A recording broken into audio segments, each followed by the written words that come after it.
ವೀಕ್ಷಕರೇ, ದೇಶದಲ್ಲಿ ನಾಯಿಗಳ ವಿರುದ್ಧ ಸುಪ್ರೀಂ ಕೆಂಡಾಕಾರಿದೆ. ಇದೇ ಕಾರಣಕ್ಕೆ ನಿನ್ನೆ ಮೊನ್ನೆಯಿಂದ ದೇಶದಲ್ಲಿ ನಾಯಿ ಪ್ರಿಯರ ಆಕ್ರಂದನ ಕಟ್ಟೆ ಒಡೆದಿದ್ದು ನಟ ನಟಿಯರು ರಾಜಕೀಯ ನಾಯಕರು ಸುಪ್ರೀಂ ಆದೇಶಕ್ಕೆ ಪರ ವಿರೋಧ ವ್ಯಕ್ತಪಡಿಸ್ತಾ ಇದ್ದಾರೆ. ಈ ವಿಚಾರ ರಾಷ್ಟ್ರ ಮಟ್ಟದಲ್ಲಿ ಚರ್ಚೆ ಆಗ್ತಾ ಇದೆ. ಇದರ ಬೆನ್ನಲ್ಲೇ ಒಂದಿಷ್ಟು ಹೇಳಿಕೆಗಳು ಈಗ ಬೆಳಕಿಗೆ ಬರ್ತಾ ಇದ್ದು, ನಾನು ಸಾವಿರಾರು ನಾಯಿಗಳನ್ನು ವಿಷ ಹಾಕಿ ಸಾಯಿಸಿದ್ದೇನೆ, ಅದೆಷ್ಟೋ ನಾಯಿಗಳಿಗೆ ಊಟ ಹಾಕಿ ಬೆಳೆಸಿದ್ದೇನೆ ಎಂದು ಘಂಟಾಘೋಷವಾಗಿ ವಿಧಾನಸಭೆಯಲ್ಲಿ ಮಾತನಾಡಿದ್ದಾರೆ.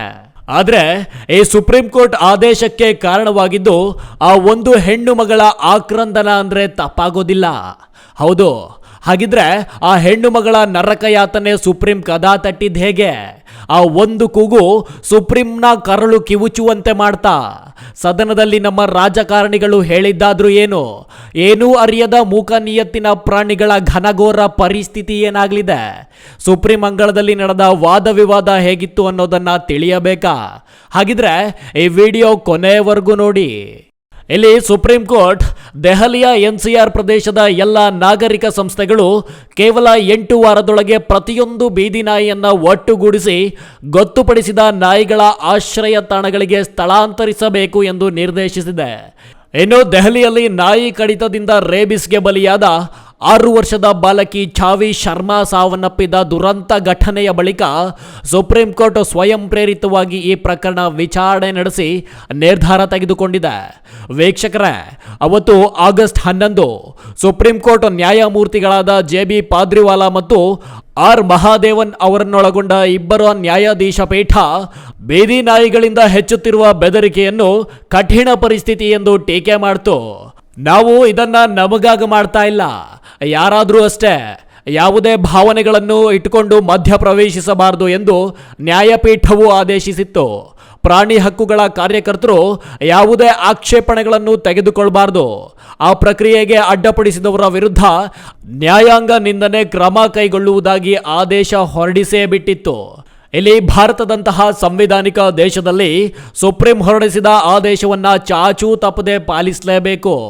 ಇದೇ ಕಾರಣಕ್ಕೆ ಪ್ರಾಣಿ ಪ್ರಿಯರು ಸಹ ಬಾಯಿಗೆ ಬೀಗ ಹಾಕಿ ಕುಳಿತಿದ್ದಾರೆ. ಇನ್ನು ವಿಧಾನಸಭಾ ಅಧಿವೇಶನದಲ್ಲಿ 2800 ನಾಯಿಗಳನ್ನು ನಾನು ಸಾಯಿಸಿದ್ದೇನೆ ಎಂದು ಒಬ್ಬ MLC ಹೇಳಿದ್ರು. ಈ ವಿಚಾರದ ಬಗ್ಗೆ ನೋಡೋಣ ಬನ್ನಿ. ಇಲ್ಲಿ ಸುಪ್ರೀಂ ಕೋರ್ಟ್ ಈಗ ಕೊಟ್ಟಿರುವ ಆದೇಶ ದೆಹಲಿ ಹಾಗೂ ರಾಷ್ಟ್ರ ರಾಜಧಾನಿ ವಲಯದ ನಗರಗಳಿಗೆ ಮಾತ್ರ ಸೀಮಿತವಾಗಿದೆ. ಆದರೆ ಇದನ್ನು ದೇಶದಾದ್ಯಂತ ವಿಸ್ತರಿಸಬೇಕು ಎಂದು ಆಗ್ರಹಗಳು ಕೇಳಿ ಬರ್ತಾ ಇದೆ.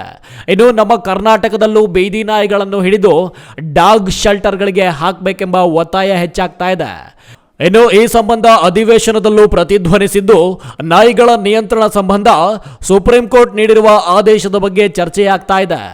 JDSನ ವಿಧಾನ ಪರಿಷತ್ ಸದಸ್ಯ SL ಭೋಜೇಗೌಡ, ಚಿಕ್ಕಮಗಳೂರಿನಲ್ಲಿ ಬೀದಿ ನಾಯಿಗಳ ಸಮಸ್ಯೆ ಇದೆ, ಇದರಿಂದ ಸಾರ್ವಜನಿಕರಿಗೆ ಸಮಸ್ಯೆ ಆಗ್ತಾ ಇದೆ, ಇದಕ್ಕೆ ಕಡಿವಾಣ ಹಾಕಲೇಬೇಕು ಎಂದು ಪ್ರಸ್ತಾಪಿಸಿದ್ರು.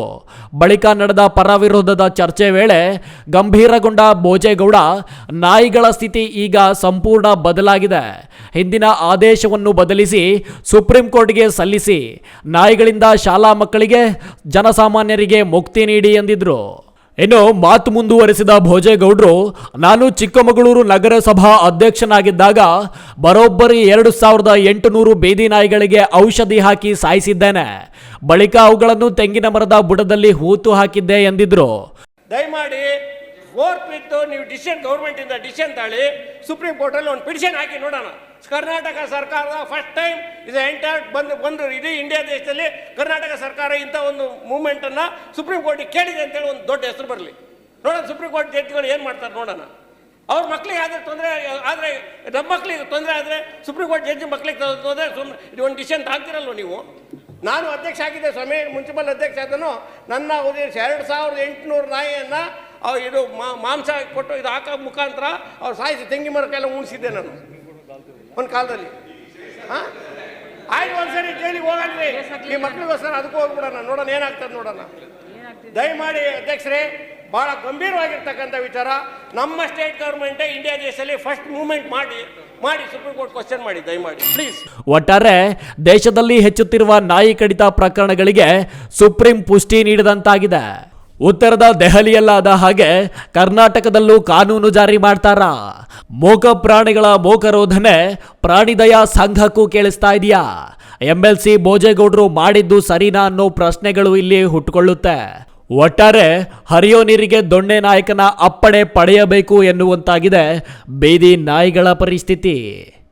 News room Kannada medium 24x7.